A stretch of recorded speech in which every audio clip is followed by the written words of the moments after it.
Emily Finn is in Chicago, where migrants and locals are waiting for a more permanent solution tonight. Emily.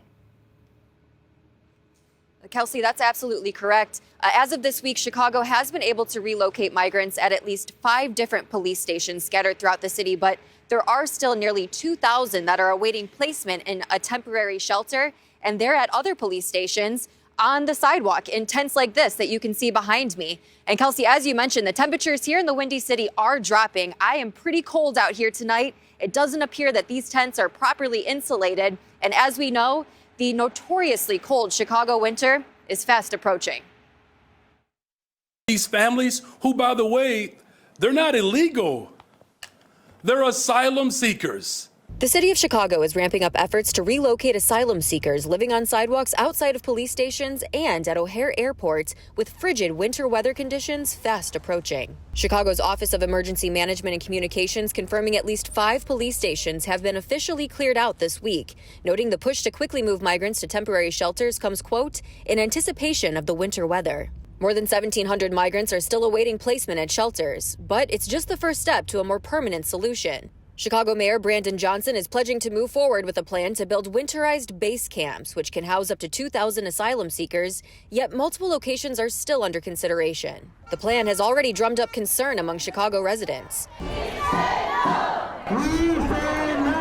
even sparking protests in neighborhoods where city officials are planning to build the winterized camps. We hear the frustrations, we hear the concerns, and getting to the other side of this is going to take all of us. Chicago resident Travis Wilson says he has seen the conditions the migrants are living in firsthand. He says the lack of help from the city has inspired the church across the street from this police station to step up, providing donations to help migrants stay warm while they await replacement. Lakeview Lutheran Church has been trying to help with assisting and allocating spare insulation, whether it be blanketing or tarping or any spare tents.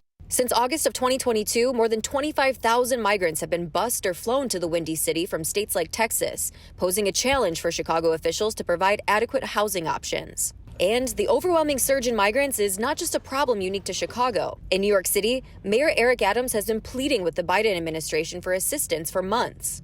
The city is now housing more than 65,000 migrants, something he says is a drain on the Big Apple's resources. This is probably one of the most painful exercises I've gone through. It's going to be extremely painful for New Yorkers, and that is why we continue to say we need help.